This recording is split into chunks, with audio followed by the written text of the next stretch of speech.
Alright, so how y'all doing? We're so doing well now. In today's video, going to be doing pretty much a guide for like the safest and best team for grinding the bird, since now the stage is infinitely farmable and you can of course get as many of you like these win sources. It's, something that is a lot more accessible, and especially if you haven't already gone ahead and gotten the HRAESVELGR card, it is of course used to make the best demonic beast card set in the game, and definitely something that helps out a whole ton with actually farming these materials, and something that will also help you out a ton in actually doing the deer raid. I did of course go ahead and do floor 1 first, so I got and got the first time clear reward. That way we don't go ahead and get the first time clear rewards for the bird raid, which is very, very important. Definitely something you don't want to mess up and do there. But before we actually go ahead and start talking about getting into the guide and whatnot, I'm going to of course go over the best card sets to use, actually going ahead and getting the login bonus. So also, if you guys don't have Derriere as your login character, come on man, you're missing out. Like, it's Derriere. I don't know how you could think someone could be better for that job. But anyway, going over to the hero, also finally repping the 8 million box CC, which is really great. Going over to the artifact set bonuses. So this is the one I'm going to be using today, the Adventure in Midgar.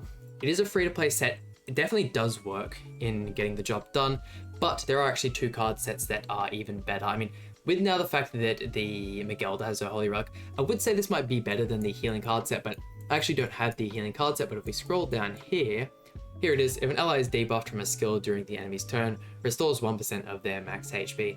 Definitely really good, especially before Miguelda got a Holy Relic. Now with it, she removes debuffs, when using those green cards, so definitely helps out. But the very best set, like I said before, for this is this set here. Increase allies' single target damage dealt to enemies by 4% in demonic beast battles. So that is obviously the best thing you want to get. Only reason I'm missing the Margaret one is because it does cost the 10,000 PvP points. So unfortunately, I should have that sometime within like the next week or so. But let's jump back over to the bird raid now. What is the team I'm going to be using for this? There's 3 main units that are pretty much crucial to farming it as quickly as possible. The 4th one is a little bit up to you. I would still go ahead and say Cusack is the best for the job. Melee and Matrona are obvious. Melee is just the greatest unit in the game by far, and Matrona having a taunt is absolutely great. The buff removal as well, really important in some phases. And the Miguelda here is also put herself in a clear, just like, one of the best units for this. Her card's really nice. The amplified damage does actually end up doing quite a bit of damage. This card here is absolutely amazing pretty much every time you get full health with her passive. It all just coincides so well. Like, just absolutely speechless on how good this unit is.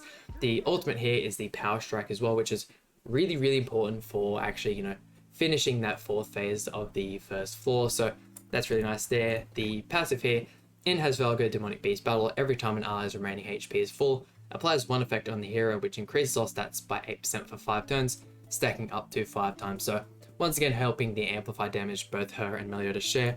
And last but not least, the Holy Relic, which with the Holy Relic, the free Holy Relic, should I say, that they gave us probably about a week ago, would 100% recommend getting this one here. The Will of Valkyries, when the hero uses a recovery skill in HRAESVELGR Demonic Beast Battle, removes 1 buff from all allies, then applies 1 effect on the hero, which increases all stats by 8% for 5 turns, stacking up to 5 times. So pretty much doubling up on her passive and removing buffs, which is really, really important.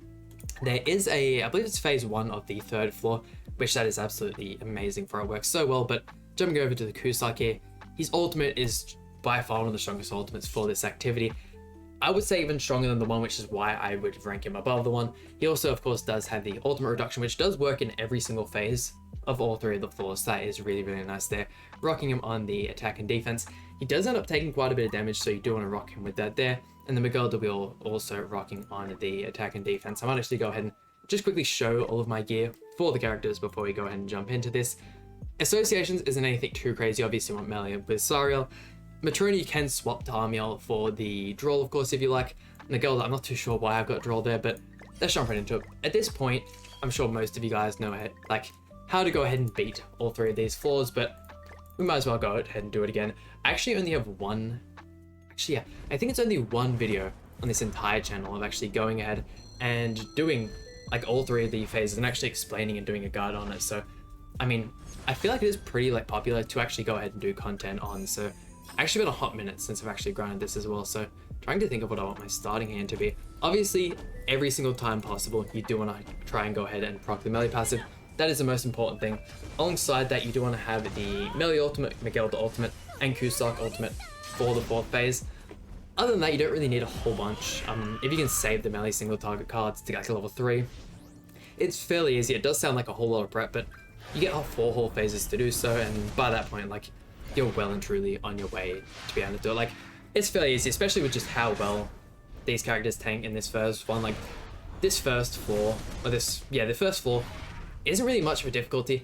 There's no way we can auto it at this point, just because of the fact that you have to, like, play a certain way on that 4th phase, because if you don't go ahead and actually, you know, deal damage every single turn, you do instantly die. So these first 2 phases, pretty much just saving cards. The 3rd phase, you do take quite a bit of damage from the ultimate. Now with power creep and whatnot happening, it is less, so you don't really have to worry about it. But if you're a little less well off and have your characters less built, you do definitely want to keep that in mind. But let's see, starting to get a couple of the Miguel cards.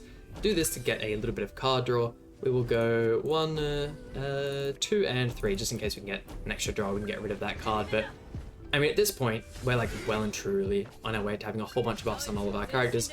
I will say we will get an extra 2 for everyone with this Miguel card, which is just so great. I probably should have used that before I used all the attack cards, but I mean, look at this. Look at how powerful this works, and I can definitely understand why they made Miguelda only work in the bird battle, because if she could work in Deer as well, she would.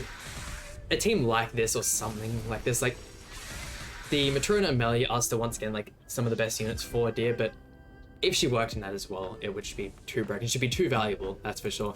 Let's see, we will go 1, 2, and kind of just get rid of this as well. We do have the healing card for Miguelda, and we still have once again another phase, so we should easily be able to go ahead and get her ultimate before we go into that final bit. Dealing so much damage as well, even with these weaker cards. I don't think we'll actually kill here, which is a little unfortunate. Yeah, gonna have to waste an entire turn just doing like that tiny bit of HP. Ugh, it is what it is. We'll go ahead and get rid of those cards. We'll hold on to this for that final one, but yeah, I don't really think there's like an awful lot of explaining I have to do in this. Matrona actually taking damage there, which is really surprising. We'll go 1, 2, 3, and I might actually just move you just so we're one step closer to getting that ultimate, but yeah, nothing too crazy. I did actually want to do, unfortunately I probably couldn't live stream just due to how bad my internet is. I'm in Australia, so it's kind of just, I'm stuck with it at this point, but I would definitely, I had a video in mind where I was going to try and pretty much just sit here with like a timer on screen so you can obviously tell I'm not fake or anything, but trying to beat the record, which I couldn't imagine anyone else would have a higher record in doing this that Naga set for just playing the Bird Rage straight. I wanted to try and do it for like 8 or 9 hours, and yeah, like I said, unfortunately wouldn't be able to live stream it just because of the internet situation here, but I don't know, I thought that'd be a really interesting idea. Maybe you guys would like it. It's more of like just less enjoying the content, but like it just being something I could have done. But with just how much heat my PC creates, like 8, 9 hours straight, just like maybe it's something we could do when winter comes around, because yeah, no, with how hot it is here, it is just, I would be unbearable to do. But let's see, got a whole bunch of buffs for everyone here. We've got all the ultimates we need, so I will go ahead and explain this 4th phase just for anyone who doesn't know, but basically the bird has a whole ton of resistance, so it is super hard to deal damage cap, and that is why you have the power strike cards. Pretty much just ignoring all of the resistance the enemy has, you are able to just freely do damage. So the melee card, although it doesn't have the, you know, effect on it, we are still able to easily hit damage there. Looking at the Miguel ultimate, it has power strike, and same with the Cusack one there, which is really nice. We'll go ahead and throw those out. I don't think we actually get the debuff from the melee ultimate, which isn't too bad. We like not hitting damage cap, but he still hits damage, which is the main thing. We might actually be able to kill without the melee ultimate. I mean, he did die here, but we still have the Abyss effect, which procs right after your turn finishes, so we would have done a whole nother chunk of damage there. Probably could have killed easily without that melee single target, but first floor done. No blue stones, which is real unfortunate. I still have yet to actually grind the Holy Relics for every single character, which, hey, we're one step closer to doing that today. Here we go, and jumping into phase 2, I completely forgot to start recording, so we're giving this one another shot. I did get right up till the fourth phase, checked the recording, and it wasn't there, so there we go, jumping into this once again. This is one of the phases where it can be a little bit difficult to actually go ahead and, you know, complete, just because in the second phase you do have to have a taunt up, otherwise you do just take an absurd amount of damage and you die pretty much guaranteed. There is a way where you can replace Cusack with the Green Arthur that released alongside Escanor, and you do get enough damage reduction if you've maxed out the melee passive to survive that turn, but it's just not really worth it. I find Cusack makes it a whole lot easier to get to through the fourth phase of the first floor, so I would much rather fail on like right after phase 1 on the second floor than fail on phase 4 of the first floor. It's just time management. I don't know, like the bird content isn't like super hard regardless, but I don't know, I just feel like Cusack makes life so much easier, especially with like the ultimate removal and whatnot. In some of like the third floor fights, can definitely save you a whole bunch. But let's see, we are pretty much just going to spam this here with Cusack. Not going to deal enough damage to kill, I don't believe. We did actually get an extra 2 buffs for him there. Yeah, no, still not going to be enough to kill, even with the cleave card doing quite a bit of damage. Hopefully we can get the taunt card in this next turn. If not, I mean, it just goes to showcase that it is still definitely like doable to die in here. Like, no matter how much power creep happens and whatnot, like, I don't think this will ever become audible either. Like, some of the phases are just like such stuff you have to build up to and whatnot that, I don't know, especially not anytime soon, that's for sure. Let's see, what can I even go for here? And nothing here is really gonna like super maximize card draw, so I think we just go for this and pray to God that we actually get that. I definitely should have thrown out the Matrona single target card as well. Once again, just not thinking. It's become such a thing you can do passively. Like, although you aren't able to auto it, it's still fairly easy. I think that is actually the ultimate gauge orb that we want, yes. And no taunt on the Matrona there, so we're actually just going to go ahead and restart this. It's unfortunate it happened, but I mean, hey, at least it makes this video somewhat realistic. Let's go ahead and jump back in there. The third phase now. Jumping into the third phase there is kind of a way to play around. He can do like an absurd amount of damage. Although the main gimmick of the third phase is the card deletion, you can still, even with like maxed out melee passive and whatnot, have your characters take a whole bunch of damage. But let's see, I mean, you could easily play around this whole like having to worry about the second phase thing by not using the Matrona card turn 1, but I just find it safer. I have had times where like I have had the bird double single target on Matrona and crit both times, and like she's unfortunately died. Although it is very unrealistic, it'd probably be a lot more like, it'd just work better if I didn't go ahead and use the taunt card, but especially for most people that don't have her as built out as I do, like, it's a little bit scary. Once again, like, you can just easily get it on your second turn, and it's just something you don't have to worry about. So we will probably try and move and go ahead to this first phase a little bit quicker this time around. The second phase isn't really like too much harder than the first one. As you see, like at the start of the actual like floor, that is where you're going to be taking the most damage by far.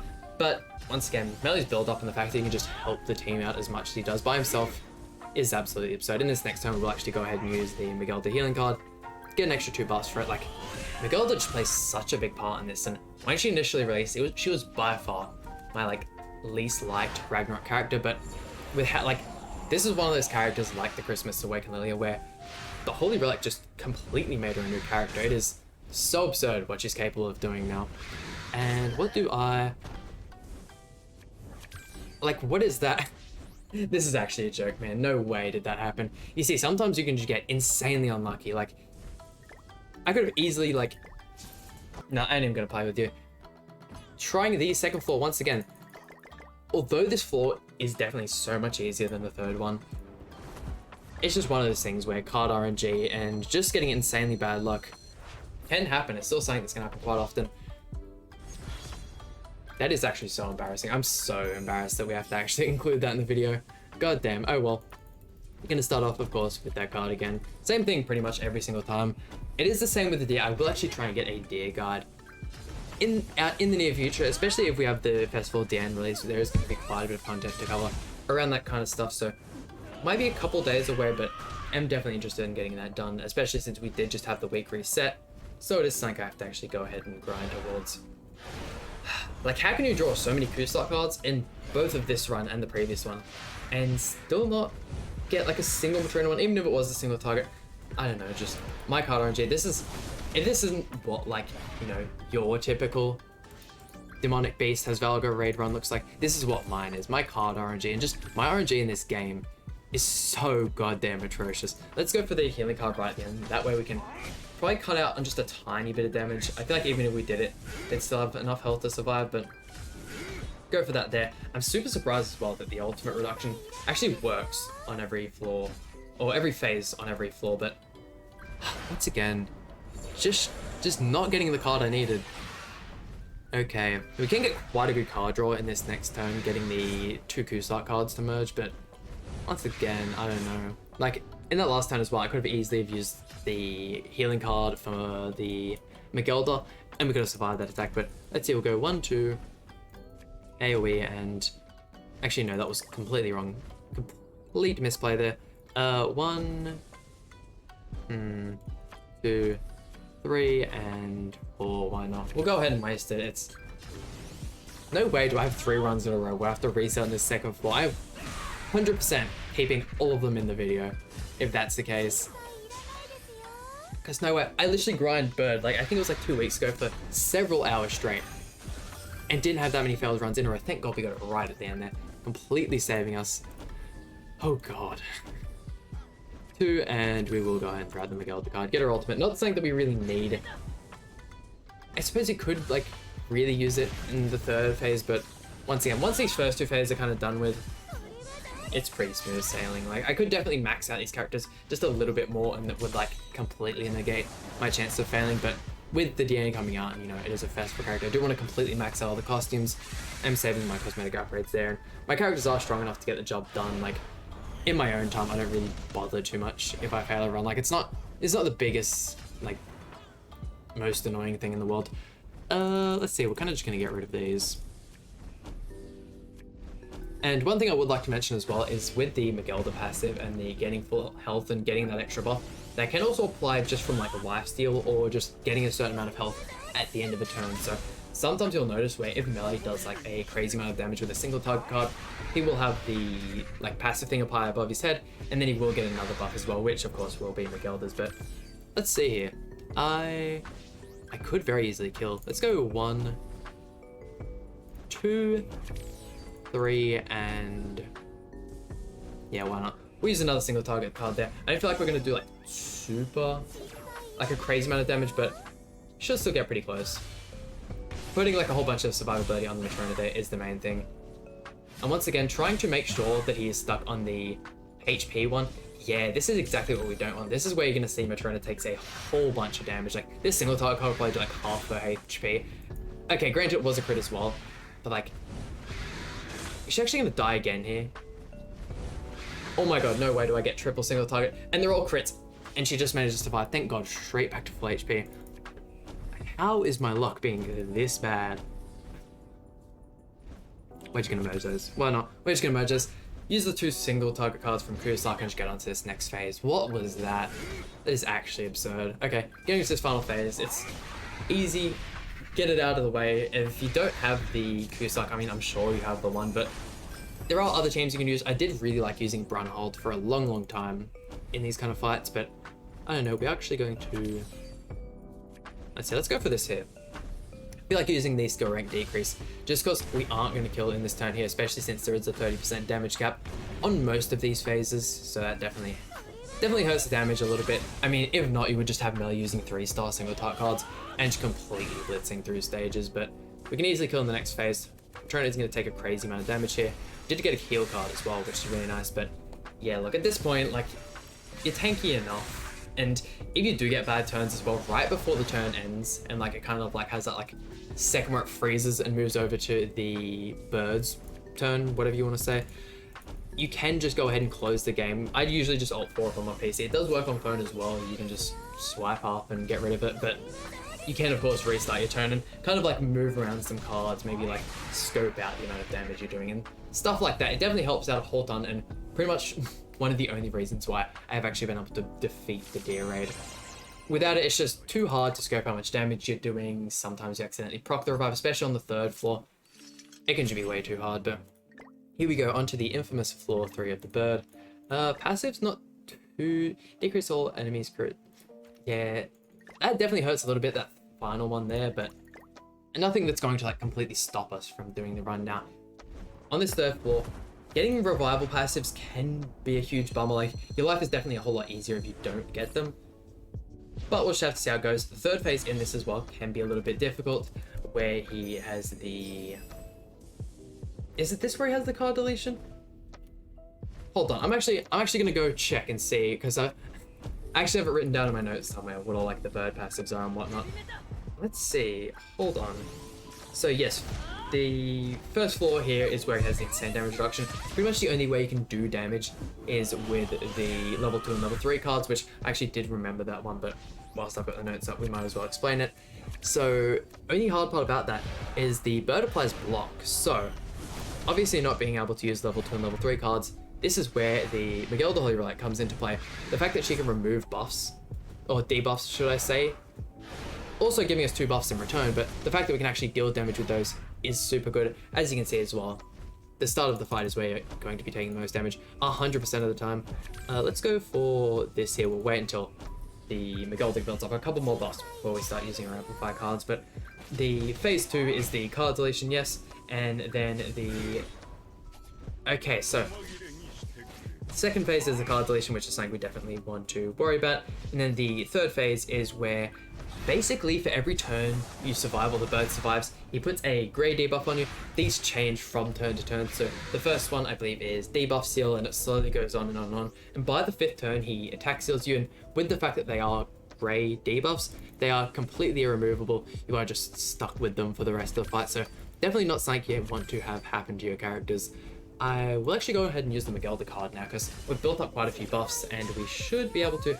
I probably should have used the ultimate removal there in all honesty, but that's alright. We get our ultimate, we can easily move on to the next phase. We did go through this one fairly quickly, so our melee isn't as built up as I would have liked it to have been, but that's alright. We should be fine here regardless. Once again, like, you can just play slower, build them out entirely, and then like another 2 turns and you can easily go into the second phase and be alright. We have gotten a good amount of these healing cards as well, which really helps us out. The ultimate, not too crazy. We can tank that any day of the week. What do I actually want to go for here? Okay, so we are still going to have the block effect. You only remove the most recent debuff, so that is just a tad bit unfortunate. We'll go... Let's go for this here. Throw out those double single type cards first, just to make sure we are getting the melee passive to proc again. You're pretty much basing the whole fight around like melee and Miguel. Although I said Matrona is probably like just a little bit better of a unit. That's just because having other characters tank those hits. I forgot he had revive. That's alright, it's another turn that we, although we can't build the melee passive, we can just spend it building cards and building up all of our buffs. Like, it's fairly easy. Like, most of you guys should be able to beat floor 3. Actually, let me know. I want to see how many of you guys watch the video can't beat floor 3, because at that point, like, I feel like you'd probably be a newer player, which, if so, I really hope this guide is able to help you out. But let's see, because I feel like the majority at this point is just struggling with the deer, that's for sure. I might actually go ahead and use it taunt. I know we are going to waste a turn, it being right at the end, and we're not actually having to tank or anything, but we should be alright. We do have it up in advance for the card deletion as well, so we can kind of focus just a tad bit more on dealing damage in this one. What is the passive here? Applies an effect which... Okay, so... Not having the buff removal card on Matrona definitely hurts us here. Actually, no, we'll go here, we'll get a couple more stats, this, and we'll finish off there. Obviously want to hold all of our ultimates in that for the third phase. We do want to get through that as quick as possible. Granted, you can waste like 2 or 3 turns if you really want to, you know, building up and, you know, saving for the final phase. Final phase is definitely still hard. It's just not as crucial if you take it as slowly, that's for sure. Let's see here. Not the greatest. Not the greatest card draw in the world. I might actually end up going ahead and using the melee level 3. Okay, so he does delete the cards from return. That definitely does free up quite a bit of space. Deleting the ultimate as well definitely helped our case. We're just not getting any stats from Miguel. We are getting one, of course. We are removing the debuff, but I'm gonna go for this here. Why not? We're 1 card off getting the Miguel ultimate as well. Like I said, we can waste 2 turns in this next one, so it's probably in our best interest getting through this one here. Might actually take a little bit of damage from the reflector here, that's for sure. Please survive, melee. Okay, yeah, sweet. He'll probably get out of this turn here after throwing out this AoE, and you'll probably look at him and he'll probably still be on full health, just because the man's lifesteal is so absurd. Like, you thought what Escanor could do is crazy? No way, you have not seen your boy melee. Okay, we're gonna have to wait. We will actually go ahead and use this ultimate first, that way we can remove the buff. That is something melee has that is very, very crucial in winning some of these phases. Although having the King ultimate, the fact that King does a little bit less damage, but he removes debuffs from you as well, is really nice. I don't know, I would say melee's... it's just a little bit better. There are times where, you know, I did prefer the King Ultimate, especially without having Miguelda's debuff removal, but with it, you don't really have to worry a whole ton. Seeing the Abyss effect proc there, we did almost completely one turn this phase, so that was really nice. Got a whole bunch of the Miguelda healing cards, so that's really good. Look at us, at this point, we're not taking any damage. It is going to change a little bit when we get onto that 3rd floor, but does the... Okay, we actually are going to see it here. Stance disable. Okay, so the first one's stance disable, second one is debuff disable. Stance effect, or should I say Abyss effect, doesn't apply twice, so that's alright. We can live without it. We'll go for this here. Pretty much just clearing out all of our bad cards for this final phase. Not something you have to worry about. Once again, it builds up so well. You've heard it a million times at this point. Getting rid of that there. Okay, here we go. On to the final phase of HRAESVELGR. And that is definitely a healing passive, that's for sure. Revives DS. Definitely the hardest one. You can move around the other one where... I think the other one is whenever he falls below 25% HP, he heals back to full. So you can kind of whittle him down to around like the 30% range and then just throw out an ultimate and get rid of him. But let's see. We will go 1... We will go 1, remove that. 2, and 3. No, we definitely want to hold on to both of these. I'm going to go for 3. We definitely want to hold on to the buff removal just because I think it's on turn 3 or turn 4. He does get the evasion, so definitely want to be able to remove that. We'll hold on to that until we get a melee ultimate or something like that, but you definitely don't want to fall for that in any of these turns. Even the AoEs on melee do damage. It's so absurd. And then the ultimate deletion is going to help out in this next one. The ultimate isn't going to like kill us or get like near killing us or anything like that, but still, if you can avoid taking the ultimate, just avoid taking the ultimate. It's as simple as that. And look, even with all of the damage reduction, all of the stats boost, she's still taking damage. What is that? Like, really, tell me, how is that possible? I never really thought the game would get to a point like this where you're doing these kind of activities and your characters are just like, this boosted, this powerful. Let's see, how much damage is the Miguelda going to do there? Okay. If you are building Miguelda, I did show what my build was at the beginning, but please do build her attack and defense. You are obviously going to want to use the defense. You've seen in a couple of these phases, she has taken quite a bit of damage. Here it is, the turn 3 where he gets the evasion. Can't do anything. The ultimates do still hurt him, but that's not enough at that point. But yeah, no, she does take a whole bunch of damage, and you do want to build her attack. She has the Amplify card, which does a good amount of damage, but her healing is also based off her attack, so getting her like allies to full HP and getting that second buff is really important. I will go ahead and use that here. That'll be another turn of ultimate deletion. Should be able to kill with that one there, and then we'll start off. Ooh. Might actually go ahead and use the tool instead, just to play it safe. Remove all those there. Decrease the skill ranks, which will help us tank just a little bit better. Probably didn't need to use like 2 kind of like defensive cards in that one. Just shy of killing. Okay. That's right. We can start off this next phase with like a Kusok single target. Proc the revive, that'll remove all of his buffs, and no melee cards. Ugh. You're kidding me, right? You are kidding me. Also, doing a whole bunch of damage in this first phase is really important because the more HP he has on this final phase, the more damage he does. So that's really, really nice there. Let's go 1, 2. Ooh, hold on. I think we actually go ahead and rush the melee ultimate instead. These 2 should kill. Oh, only just killing with the second one, okay. Remove the debuffs there. This should actually do quite a good amount of damage. Yeah, okay, I mean, definitely the hardest passive to get this revive one here. And with that, yeah, we actually get the melee single target cards at that point. We can remove the buffs with the ultimate, we're fine. Like, you know what you're doing at this point.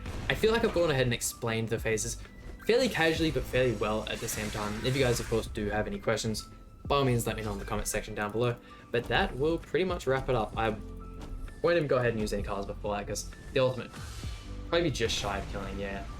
Hit damage cap there, and then a melee card. Actually, no, not hitting damage cap with the ultimate, but there we go, easy peasy. And then go ahead and do that just 14 more times, and you've got yourself a holy relic. But there we go, I actually got 3 of the bluestone there, which is really nice. But that just about does it for today's video. Honestly, this video is probably super long, probably around like the 40-minute mark. So if you guys have made it this far, thank you so much for watching. Really hope you guys enjoyed it. Please hit the like button and subscribe. Really means a lot to me, and I'll see you guys for some more Grand Cross content.